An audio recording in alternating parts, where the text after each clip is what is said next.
G'day, ladies and gentlemen, and welcome to the Broker Coach podcast. Our mission is to be the most valuable podcast in the universe for mortgage brokers.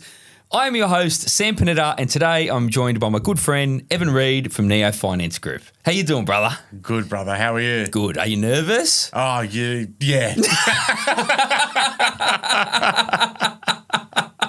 Don't be scared, mate. Don't be scared. All right. It's just a conversation. Just Yeah. pretend we're out at lunch. Yeah. You're relaxed. Yeah. With 3 cameras pointing at you. Oh, mates, we've got a ton of questions here, right? We've got dozens and dozens of questions that come off the back of the broker community for today's podcast. But just to put this into context, mate, you've recently taken out Rising Star of the Year award. You're on back-to-back, $20 million months. How's it feel? It feels incredible. I did not think when I started this business that I'd be where I am today. What did you think it was going to look like when you started the business, mate? To be honest, I didn't think of anything. I just was like, fuck it, go it, do it. What's the worst that could happen, My thought was in 5 years it could all turn to shit and I'll be looking for a job again.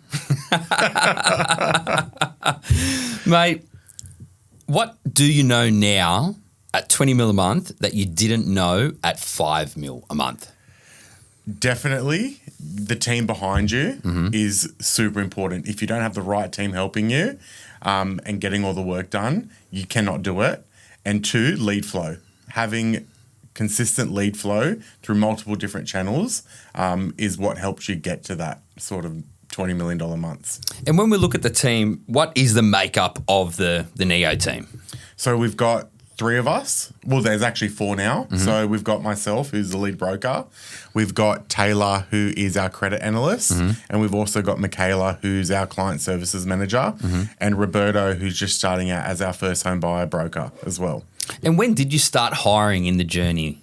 At the very beginning. Okay. Probably 2-3 months in when I looked at doing it and I was like, fuck this, I do not want to write another loan again. And how can I get off submitting and processing all the shit stuff that I just do not want to do?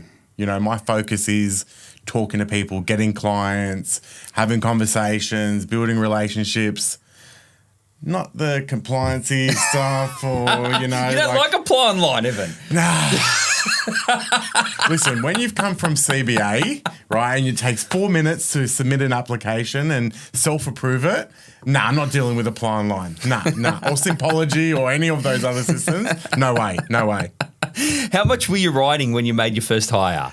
I was probably doing $3 to $5 million months. Okay, so there was a little bit of cash flow coming through. So you slogged it out at the start to get the thing off the ground. Yeah, definitely. And who was the first hire? Michaela, my client services manager. Cool. And what was Michaela doing at that point? $3 to $5 million months. What did you get off your plate first? Well, we were first fucking around and finding out and winging it. There was absolutely no plan, and she'll attest to the fact of I'm a shit coach when it comes to training. But, mate, she is incredible now, so I think I did a pretty good job,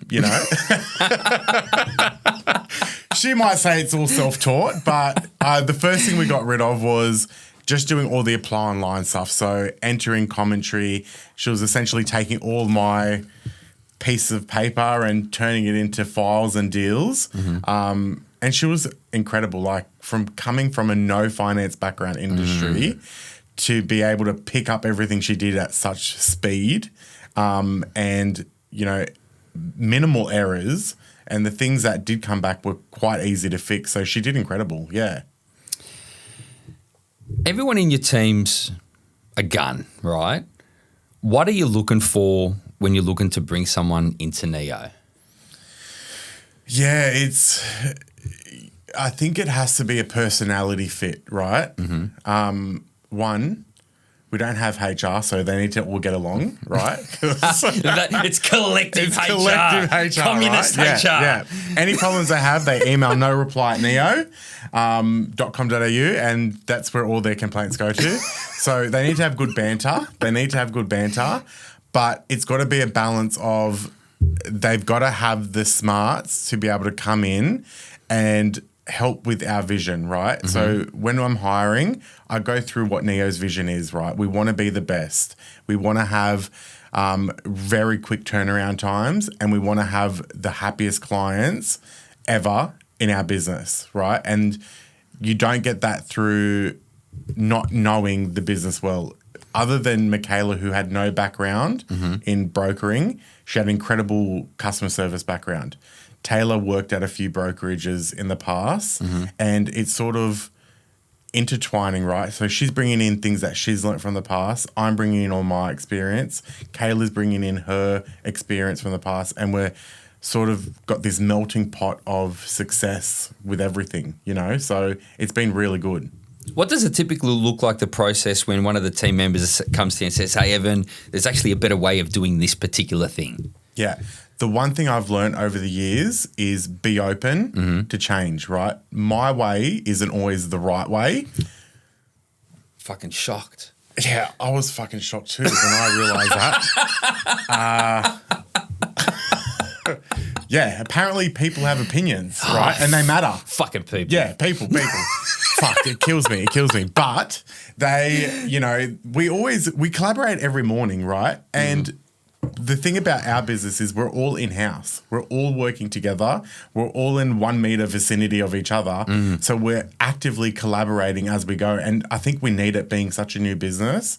I want to be able to turn my head, or Michaela turn her head, or Taylor turn her head, and just voice a concern, and we fix it on the spot. Or if it's something bigger that we need to unpack, we save it for the next morning. Every morning we have a huddle. Every week we have a full meeting, and then we just break down everything, and we trial and error. And the things that work really well, we keep. And is everyone in the physical office each and every single day? Yes, except Michaela. She just has Thursdays off, but everyone else is full-time, and we're all in the office every single day. And did you build the business on purpose for everyone to be in the office? Yes. Why? Because you can't, for me, I can't build a culture around someone being on the other side of a computer screen. I'm a very people person, and I personally believe, well, what works for me anyway is having a team in office that we can add, like being a new business, we need everyone in the office so we can build something incredible. And we're flexible though, right? Sometimes they need to work from home. Sometimes they need to have holidays or sick leave, right?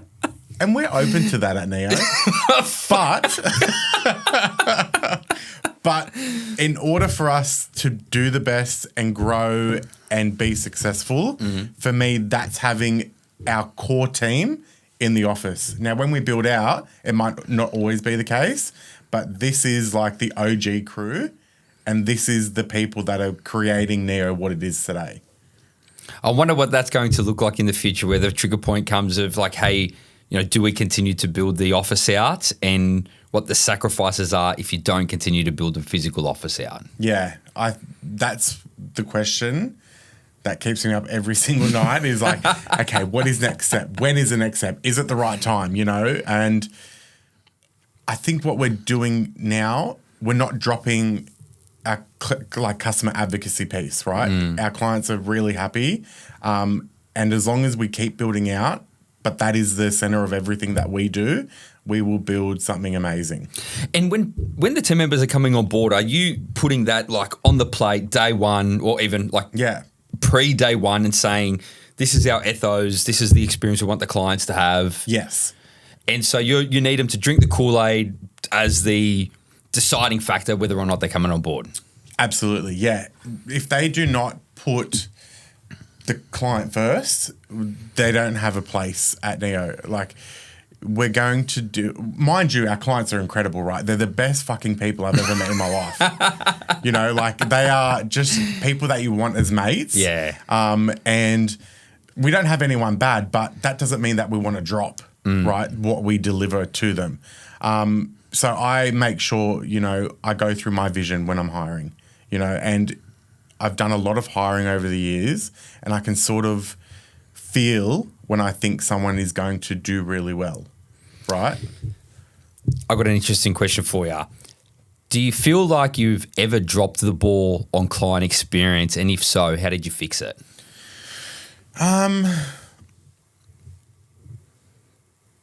I believe we probably dropped the ball maybe a handful of times, not much. But owning it is the one thing anyone should do being a business owner. Do not beat around the bush with it, right? Like if we fuck up, we own it and we apologize. I mean, as long as we don't fuck up them financially, everything can be fixed. Like material damage. Oh, material damage. Yeah. If it's maybe going to a lender, which, maybe a bit more research should have gone into the fact, and then we've sort of switched direction halfway through the process. They're things that we work on, right? And we need those things to happen because they make us better. Yes. And any of these things, they're not huge errors, but it helps us be better anyway. 100%. And were there things that you went in and looked at the process and said, hey, we can actually remove this or include this in order to make the client experience better? Daily. Love. Daily. And that's a whole part of being in the office together. We make one error, it's fixed immediately. Like I said, there are things that we do table for bigger changes, but we want immediate fixes. I don't want to wait till tomorrow. I'm very impatient. I need shit done now. And if it's not done now, it will stress me out. And there's a client at the end of it, right? Yeah. We've never missed a settlement, which I'm proud of. Love. And I do not expect that to ever happen. But we need to always be shifting direction to be better. Yes. And the one thing that I believe in is if you are really good at what you do, that will then become the norm of your business, and that becomes just mediocre. You need to always level up what you're doing, whether it's delivering results for clients, delivering a faster process, delivering a better experience for the client. You always need to level up, because then if you just keep the same momentum, you're going to become stagnant and you're just going to be like everybody else. Do you have an example that comes to mind of something that you implemented in the business and you're like, fuck, that's created such a better experience for the clients? Yeah, definitely. I think the way that we've built our business now is we've broken up our business into segments, right? So in leads, which is I am the lead of acquisition, right? Client acquisition, bringing in people into the business, and that is what I control. I've given Taylor the control of the implementation of all the business that goes through to all the lenders. So she's in control of that piece. And Michaela's the lead of client advocacy, right? So her job is purely on to make sure that everything is delivered in a final product and beyond. And I think segmenting everything in our business so everyone's in control of something and has ownership has meant that we've delivered better service for our clients. Love. Yeah. Love. Mate, you mentioned that you were at CBA as a banker before you moved into broking. Were there any edges that you had going into broking, having the banking background? Yeah, I was in banking for about 15 years. I started at 18 at the bank. So I started in the call centers. I've worked in branches. I've been the bank manager at, a few different banks. I've been a lender. I've been a mobile mortgage, like a mobile lender. I created a mobile lending team in Sydney with 20 different lenders that I had to train from scratch. And I think all that has built me to where I am today. I realized I didn't want to stay and keep moving up this corporate ladder because it just wasn't what I was passionate about. How much of your experience in Bankland did you bring into the brokerage? A lot of the processes I've learned over the years. You develop your own style, but the things, you take all these things out of these multi-billion-dollar busises, right? Fuck, they don't get that big for being shit. No, you know that's what right. I mean? Yeah, I've taken a lot of processes. I've taken, a lot of the way that I treat a business.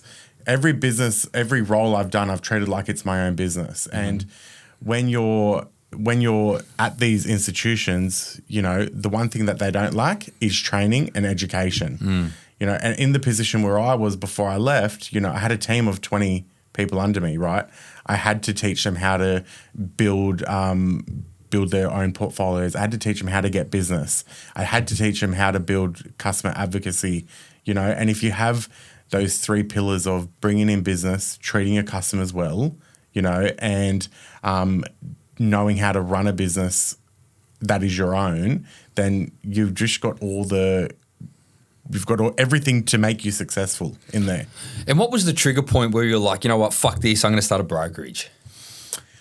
Do you know I was thinking about that last night? I've opened a wound. I was thinking last night, I was like, what the fuck did I do? And what was I thinking 2 years ago, being the main income earner of my household, and like, you know what? I'm going to fuck off a 200K plus salary packet. A cheeky $250,000 a year. Like, fuck this. I don't want it. Yeah, I don't want it. I want to fucking struggle. I want to work more, you know. I fucking don't know what I was thinking. Oh, do you know what? I'm happy I fucking did it. And I would not change the fact that I did what I did. It takes balls to do something like that. And I always knew I wanted to have my own business. And it was just the most appropriate step for me to take. I wanted to do something that I was fucking really good at. And that is helping people get finance, right? And it's turned out amazing for you now. Yeah. But how did it feel at the time, Evan? I think before I left, I set myself up. Right before I left the bank, I had a list of all these people that I wanted to help refinance them. Right, so these are my connections. These are people that I knew personally, and I built a list of about $10 million worth of applications. Yeah. Okay. Yeah. Then I had this list there of like, okay, these are the clients I'm going to reach out to. Now, before I start, and just get their buy-in. And I got their buy-in, and then when I started, fucking day one, I was getting all these other clients coming in. I was like, okay, I'll just put my list to the side there. Right? I was like, work on these ones that I've got.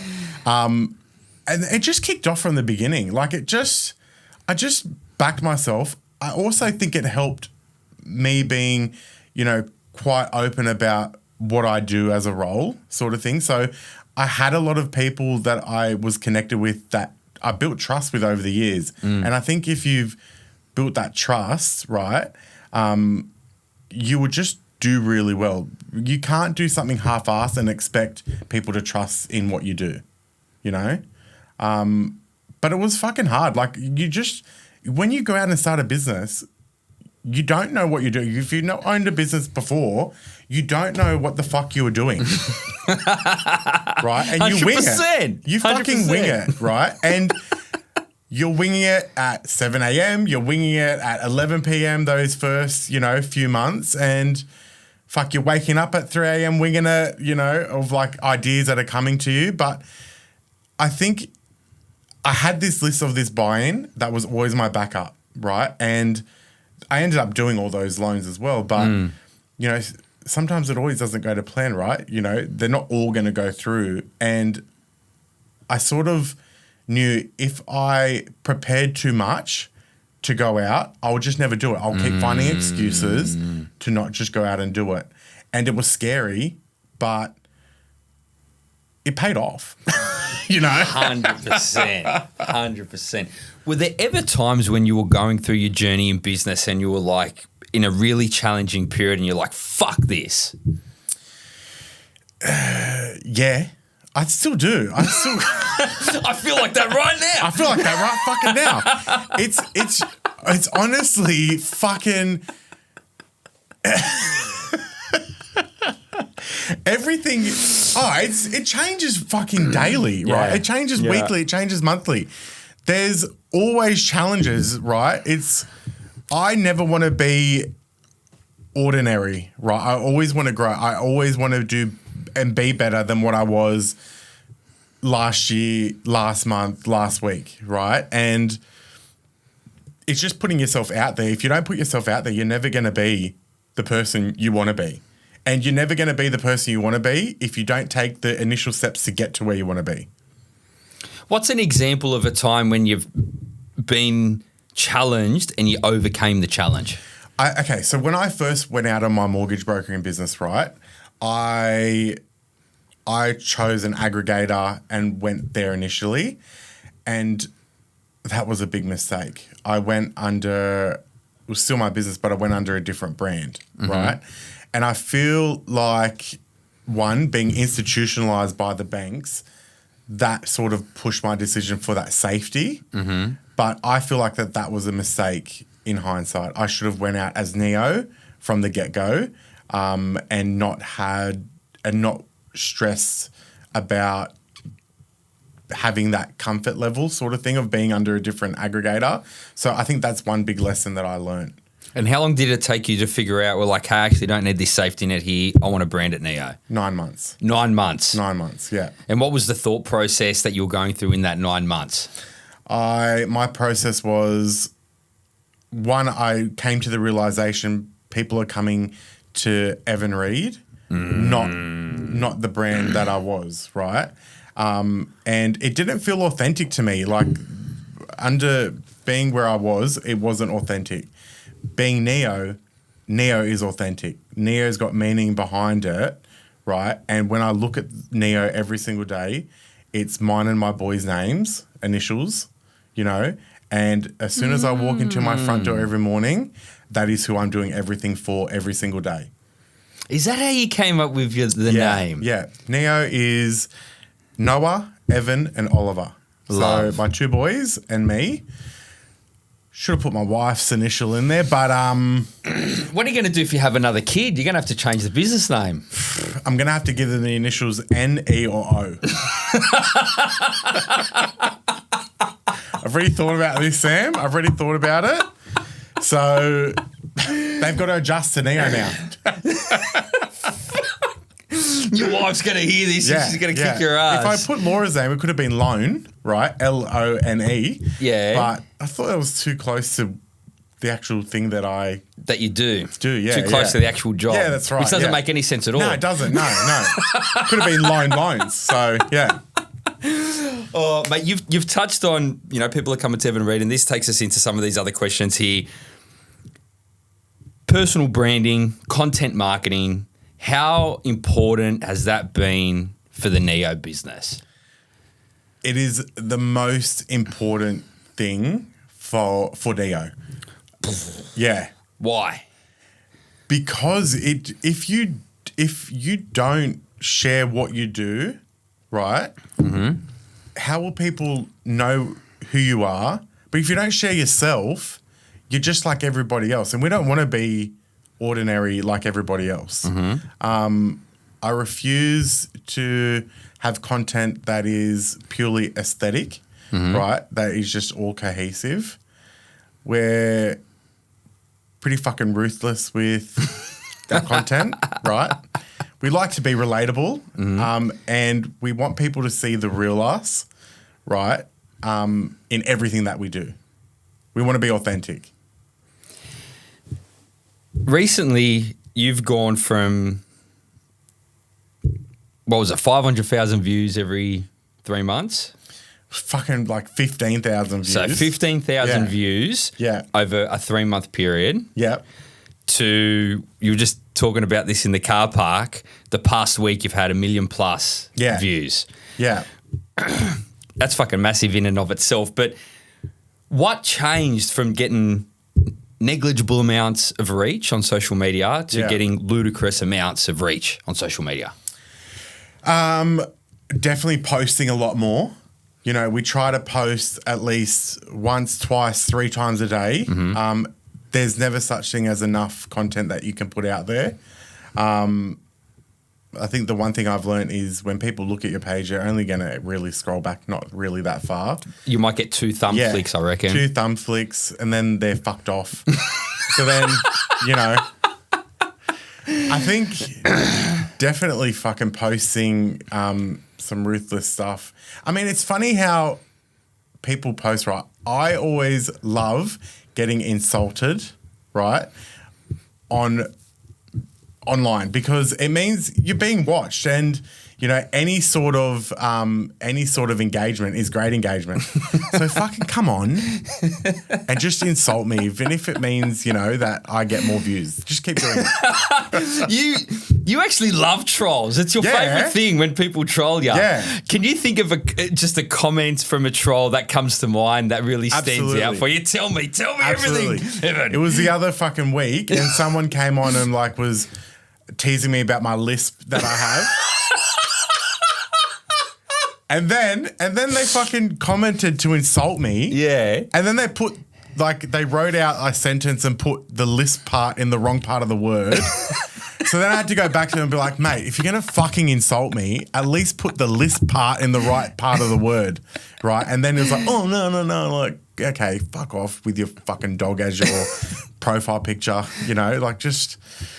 I get insulted all the time. And if they think that me and my mates, are not ruthless with the way we fucking insult each other, mate, they've reached the wrong person. I'm not going to sit back and be like, oh, poor thing. No, fuck off. I'll give it back. So you don't care at all. You love it. You love trolls. Yeah, they make your day. Yeah. But if you're going to give it, fucking make sure you're ready to take it. He's looking into the camera and everything. Which one? All of them. Look into all the cameras. All of them. Mate, how do you keep coming up with ideas for your content? Because you post a lot of volume, and it's really good stuff. Where do the idea flows come from? Honestly, just scrolling. I look at a lot of, the For You section of TikTok. I look at just just like your main page of Instagram. Mm-hmm. And I just find businesses that do funny stuff that I'm like, yeah, that's fucking funny. I can make that and twist it into mortgage brokering somehow, And sometimes you think that you're going to do something really funny.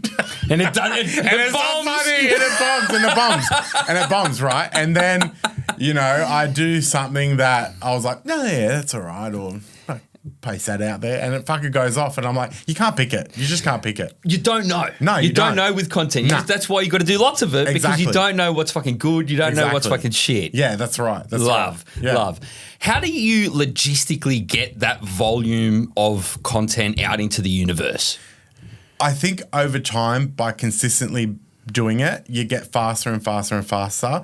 And the way that we do it is I'll just find something that is like funny or something to do, or something that gives a bit of education in a comedic way, and just spend, honestly, 30 seconds, grab out my phone, film it, chuck it on Real Edits, and then just pop it up, and then don't look back, and probably don't re-look at it.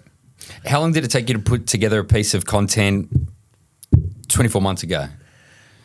Probably about half an hour, 45 minutes, yeah. And how long is it today? Sometimes when I am doing it, because I sort of like to outsource that stuff now. But now it's probably like 5 minutes. 5 minutes. 5 minutes piece of content done. Yeah. What has been the impact to the business since the reach has gotten into the millions? Do you know what? I actually put out a poll the other day to my my Instagram, and I put in there, what is your perception of where do you think the majority of my clients come from? And I put, do you think from social media it's either 10%, 25%, or 65%? And the answer is 10%, right? But a lot of people thought 65% of my business came from socials, which I think it subliminally does, right? But I think people need to see you in multiple different places, in multiple different styles and platforms over a time period before they'll actually reach out. And I think that's people from community, people you've spoken with in the past, right? They learn about you from either their friends or family, from their community, from our referrer partners. Go and follow us from a bit and then reach out to us. I think it all combines together to make something really work. Right? I love this take. I agree with you 100%, bro. I mean, one of the questions we actually got, and it's in line with that, is that you're very connected to the community. Was there a strategy to get connected to the community, or if not, how did it happen? I don't know. No, there's definitely not a strategy. I think when you do work with community, you're doing it because you want to add some sort of value and give back somewhere. You know, so anything we do with the community, it's not to gain anything. It's not to sort of promote anything.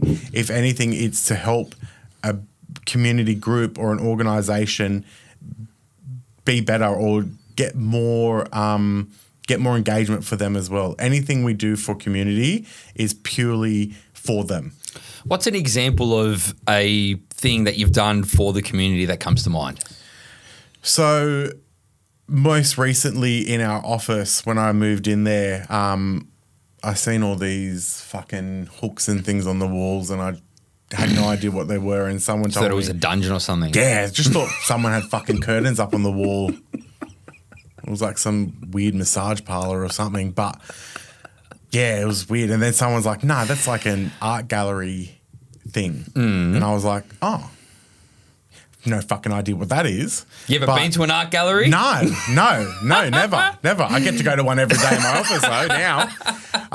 But then I was talking to another business owner and she was like, "No, that's an art gallery." She's like, "You should reach out to this local artist group and, you know, try and build a connection with them and see if, you know, there's something that you can do to work with." I was initially going there to buy like art for the office, right? Because, you know, make the office look nicer. But then I looked at it and I was like, no, there's a way we can give back to the community, right? Because artists have to fucking pay galleries so much money, so much commission, like 50%. I was like, use my space for free and then treat it as an art gallery when it's like, if you want to have your open nights or bring people in, sell your art, and we don't charge anything for them to do it. And it's something that we can give back to a part of the community that is going to give them more, you know, more money, more presence, more purpose. So, yeah. And it's purely just to do cool shit. Purely, yeah. Love. Yeah. Love. Yeah. Full reign they've got on it. Full reign. When you're looking at your office, what percentage of the floor area is the art gallery compared to the working space? I would say 50% of it is the working space. No, you know what? It's all combined, right? Sometimes it all merges together. Sometimes it takes up the whole office. Sometimes, you know, in the front area, you know, of our office, the first half of it is where all the stuff is. But that's where we do all of our client meetings. That's where we do all of our social content. So I would say it's all works in one. Love. Yeah. Love. All right, let's get stuck into some of these questions here, mate. If you had to list the steps to go from 5 mil a month to 20 mil a month, what would they be? Definitely lead flow. Okay. You need multiple channels.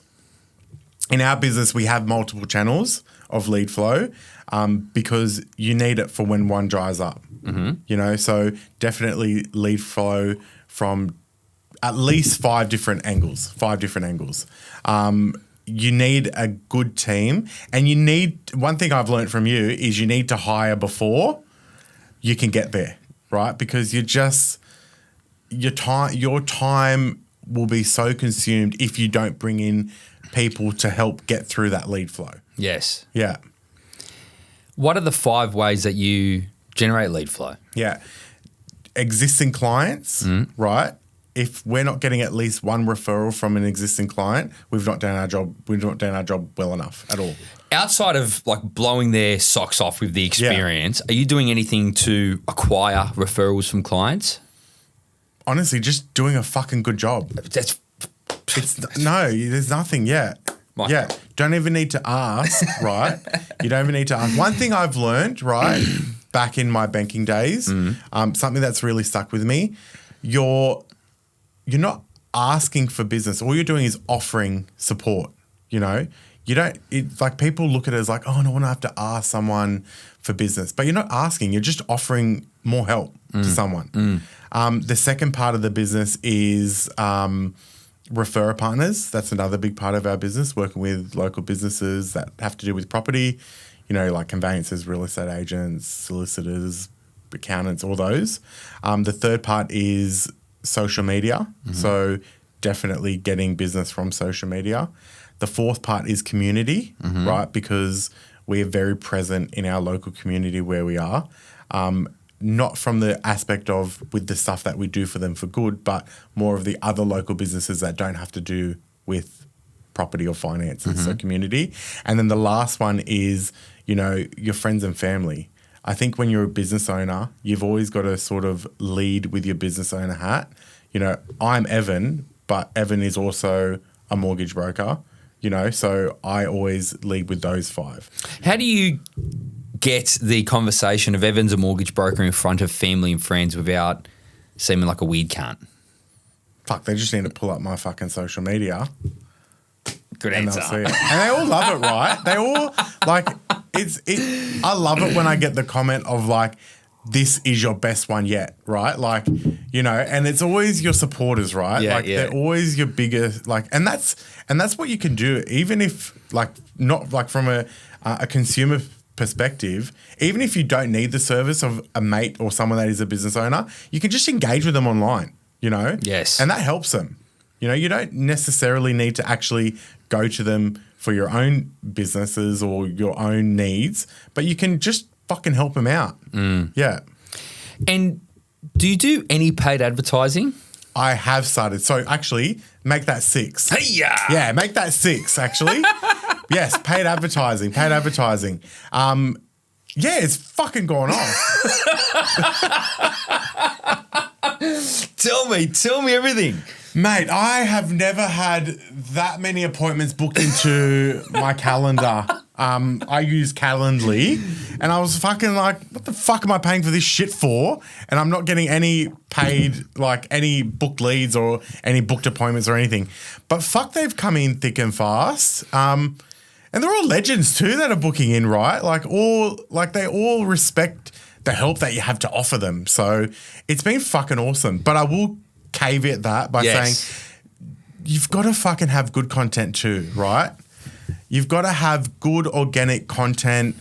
If you're going to do, once again, my personal opinion, if you can go and do fucking boring tiles and, just fucking standard shit, but you're going to get boring clients and standard clients and, maybe they won't turn up to your appointment.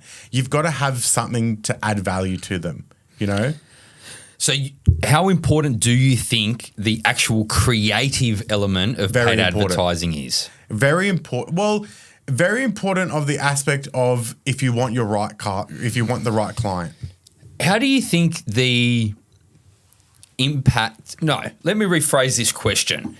How do you think the creative impacts on the sort of clients that the paid advertising acquires? Fuck, what was that question? Fucking.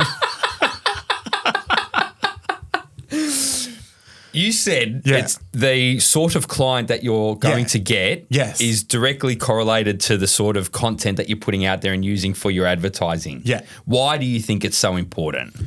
Because otherwise, if you just put something that's vague in your messaging, right, or not even vague, just a generic piece of content, you're going to get a generic type of client.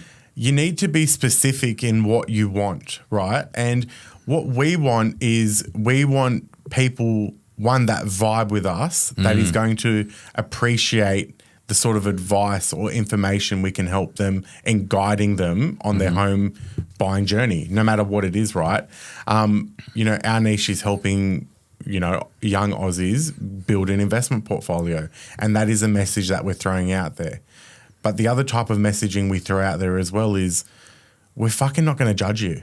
We know that it's hard. Fuck, I've been in this finance industry for 7 years. I've seen a lot. Yeah. But we'll fucking make it easier for you and we'll guide you every single step of the way.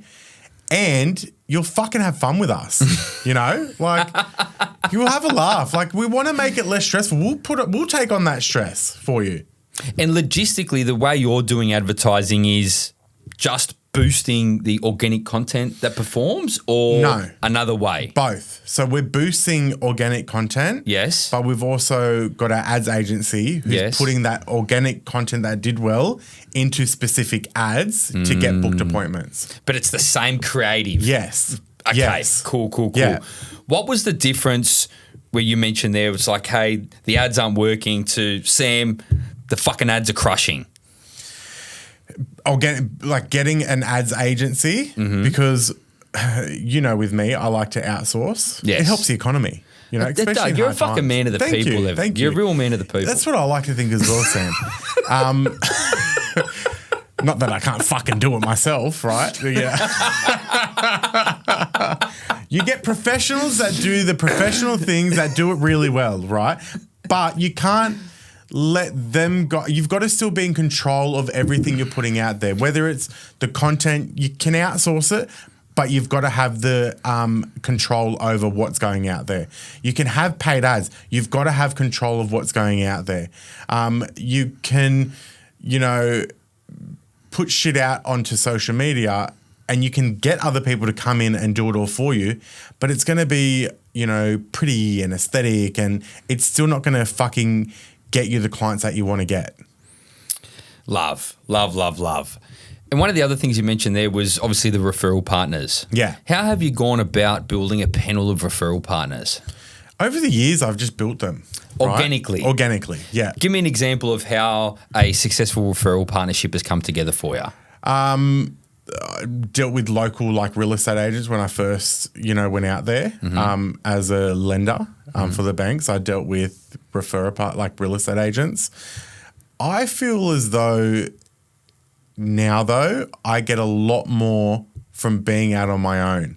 It was limited when I was working in the bank because I could only give one product. Could only give if something fit in this little, fucking box at a bank. But now I can give anything to anyone that needs anything at any time, at any day. I'm in full control. Yes. So, and people see that. We also treat our referrer partners like they are our client. They are in the loop every step of the way of when we're helping the client that they refer to us, and if they send us someone, we make sure that, everyone's at the top of the page, right? We keep everyone in the loop every single step of the way with everything that we do, and we treat our referrer partners, as the professionals that they are. We want to mirror the service that they're offering their clients as well, so everything is cohesive. And what about people that are attached to deals, that are stakeholders in deals that are not yet your referral partners, whether it's accountants, planners, buying agents, selling agents, conveyancers? Do you do anything around those guys? We used to. So whenever we used to get a client, if there was a mutual conveyancer, mutual real estate agent, we still do reach out sometimes, mutual buyer's agent, we still will reach out and build that connection to let them know that we're helping. And if you need anything, you can reach out to us directly any step of the way, right? I think that's one thing we do really well is reach out to a lot of these people. But also, I think we've built a big enough connection group. I think there's quality versus quantity, right? And what we have now is quantity, and we've sort of pulled back on the people that we work with. You don't need to aggressively acquire new referral partners. No, don't need to. If it feels like that there would be others that we would gel with, we will always be open to working with more, right? But we've got to have the same values. There's no point working together with people that you're just not going to fucking gel with. Yeah. Some cracking questions here. What would you do differently if you started the business from scratch today? I don't think I could do anything differently. I feel like everything I've done has led up to this point. Everything I've done. If anything, it would have to get bigger balls to do it earlier. Fucking do it sooner. Don't be a bitch about it. Just get out there and do it. That's what I would have done. Don't be a bitch. Yeah, don't be a bitch. Do it.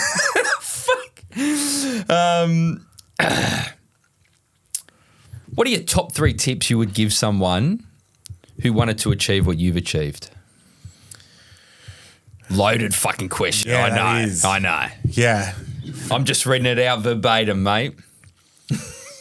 Invest in yourself is number one, right? You need to invest in yourself just as much as you invest time into anything that you do. You need to make yourself fucking better with everything. 2, you need to move fast without thinking too deep into things. You know, you can always talk your way out of doing things if you fucking Talk let yourself out of doing things. Yeah. You can always find a reason to not do something. And you need to just be fearless with everything, right? You need to do actions and make things happen and continue to do things till you find something that works good for you. I fucking love this, mate, because none of those things have anything to do with strategies and tactics of a business. That's all. That's all in the head. Yeah. Right. How have you gone over time to get better, to get faster, to get braver?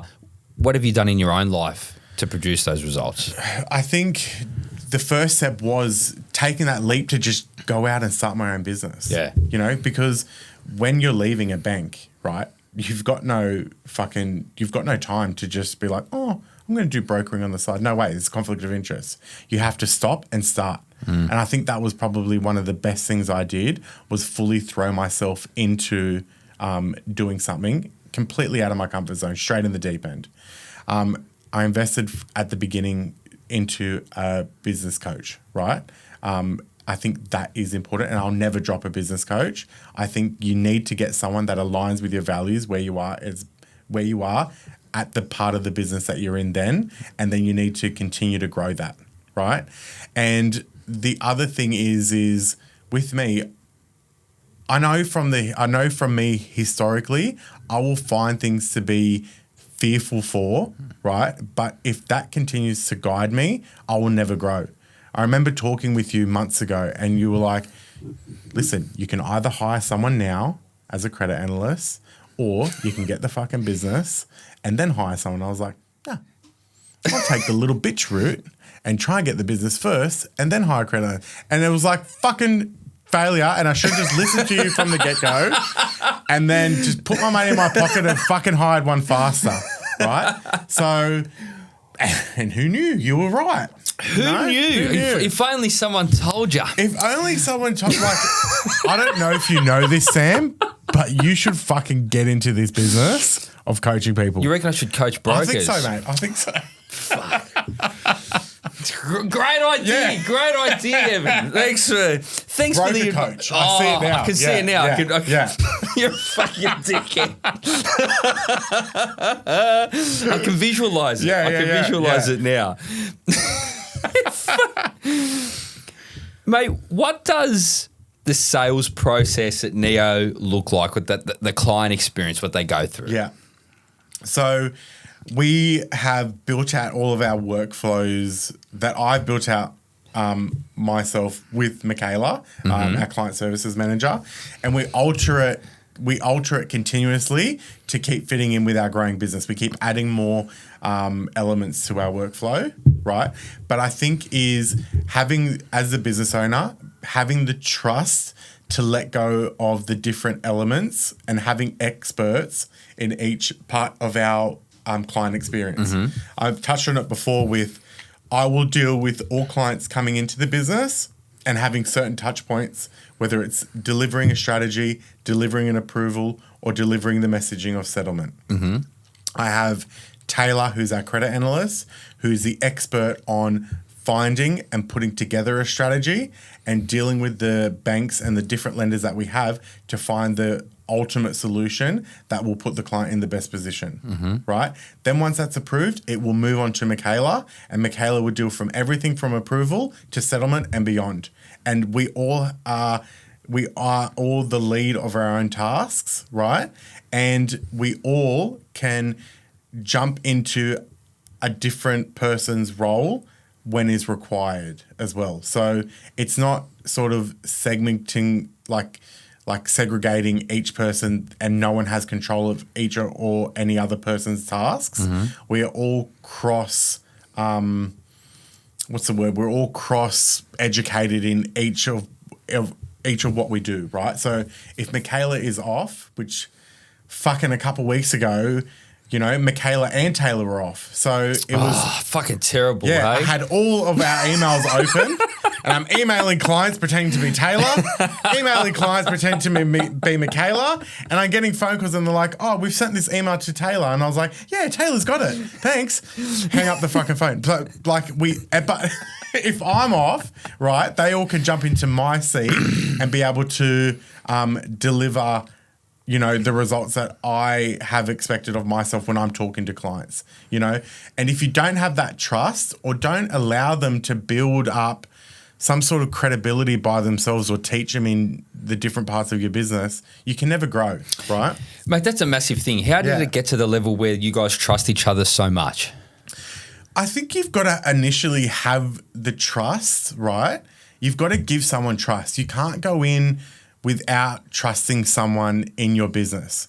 Fuck, you're bringing them into, you know, the biggest thing that you will own, right? You know, like you've got to be vulnerable, you've got to be open, and you've got to be able to let go, right? That's not to say that I don't have a full umbrella over everything in my business. It just means I will give them trust until they can show me otherwise. And, you know, if I feel like that they would let me down in a certain part, then I need to revisit what I'm giving them, right? Am I not giving them enough coaching? Am I not training them enough in certain areas, right? Or, you know, am I also not respecting them in their role, what I've hired them to do, enough to allow them to thrive? If they are not going to eventually be smarter than me in what they do, why would I have them there?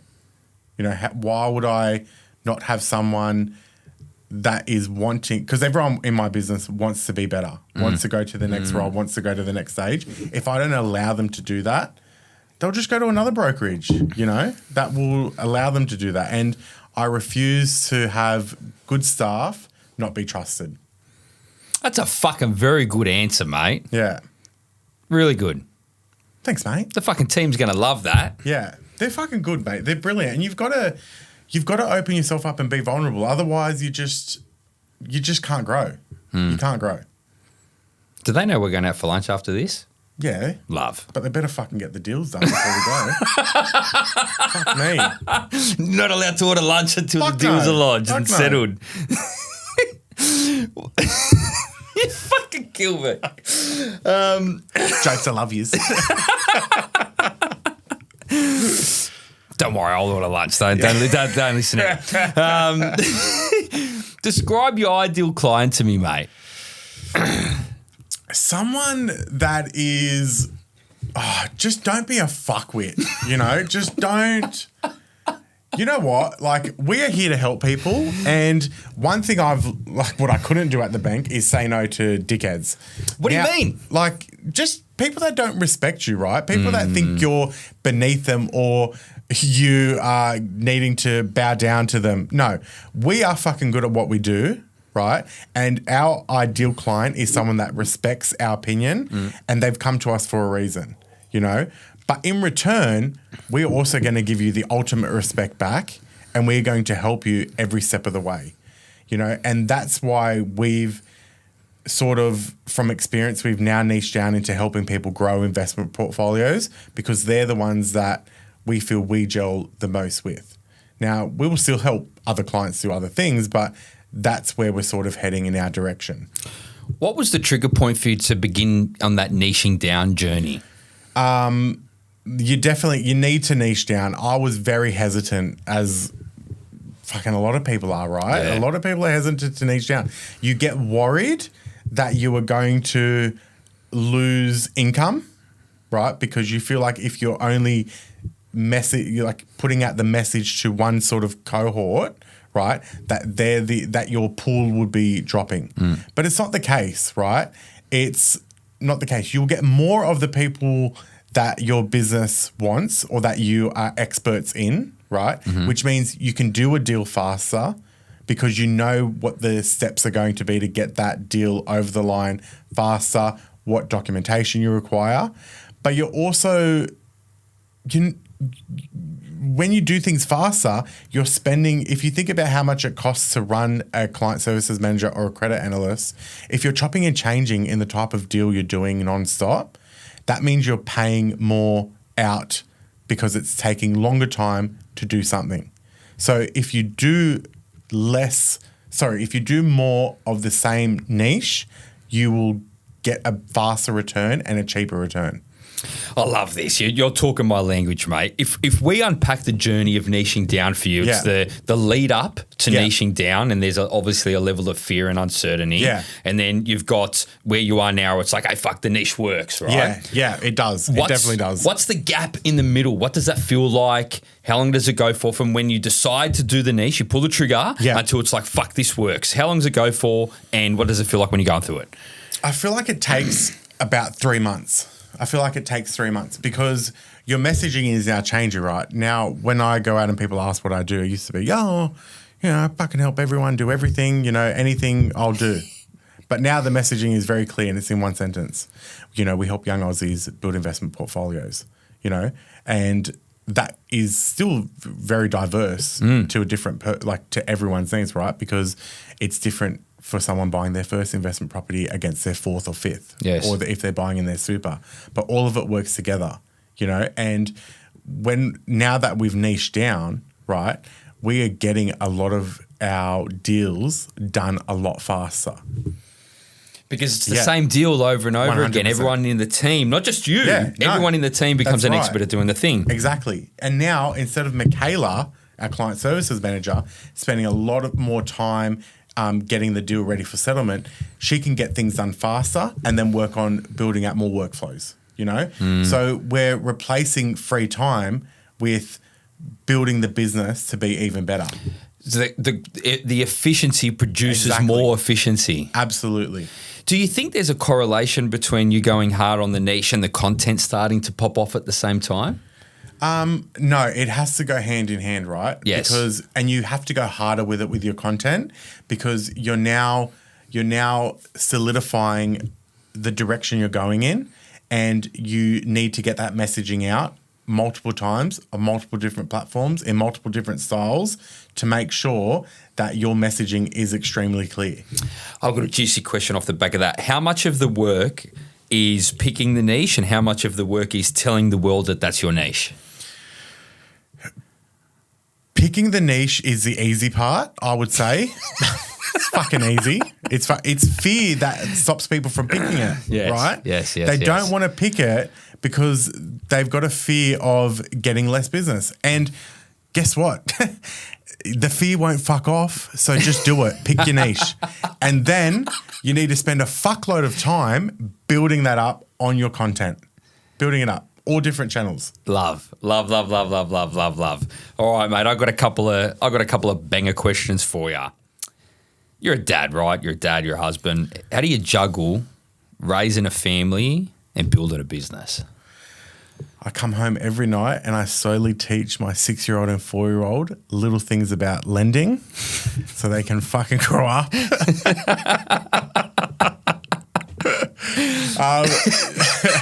No, it's a fucking hard juggling act, man.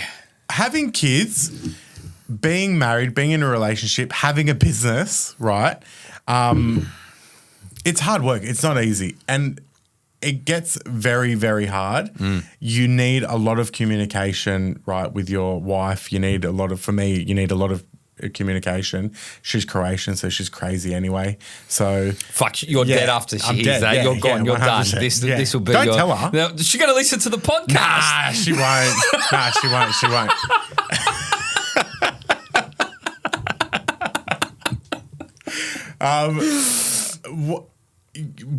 I think we've got. I always want to be home, to at least see the kids to bed, right? Take the kids to school a couple of days a week, pick them up, go do the sports with the kids, right? Do all those things.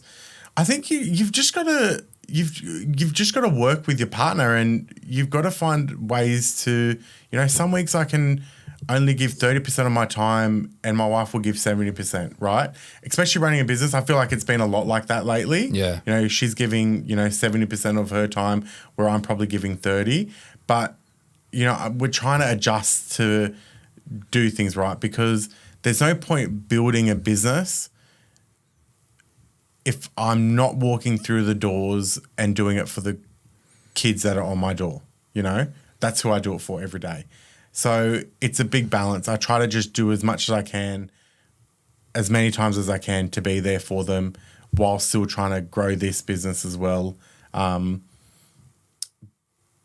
I feel like it's working. I was going to say, have you got better at it over time?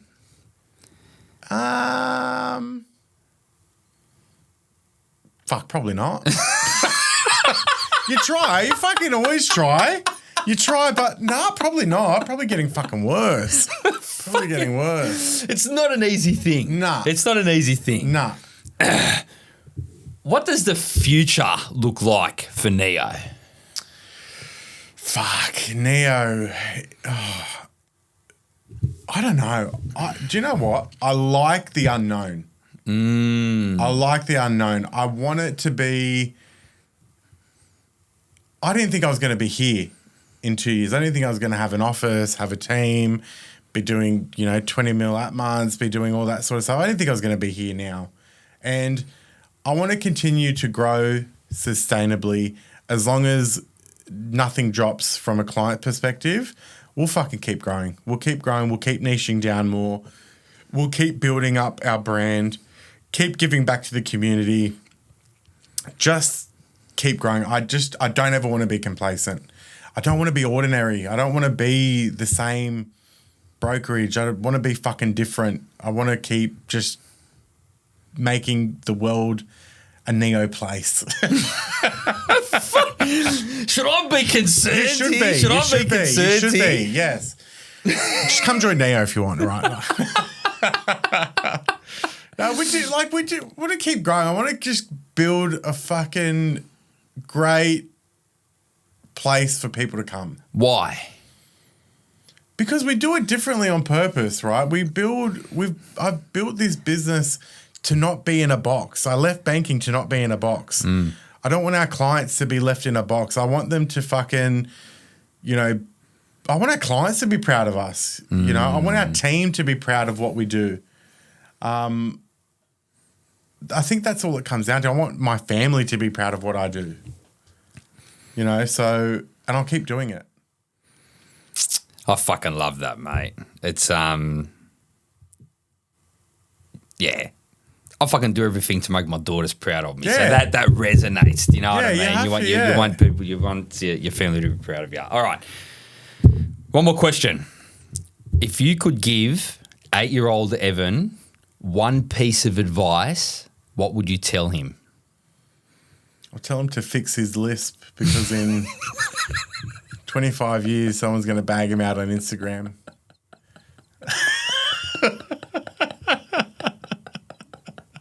You're a fucking dickhead. But I would also say after that,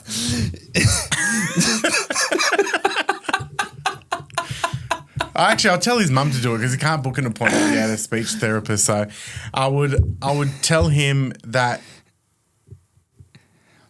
in life, right, you are going to be at certain parts of your journey, and you're meant to be at that place at that time to continue to grow.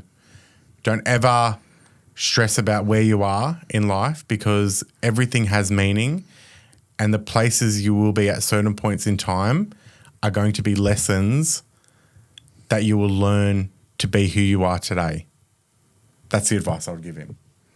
That fucking resonated for your whole body, mate. That was you were telling yourself that, bruv. Yeah, 100%.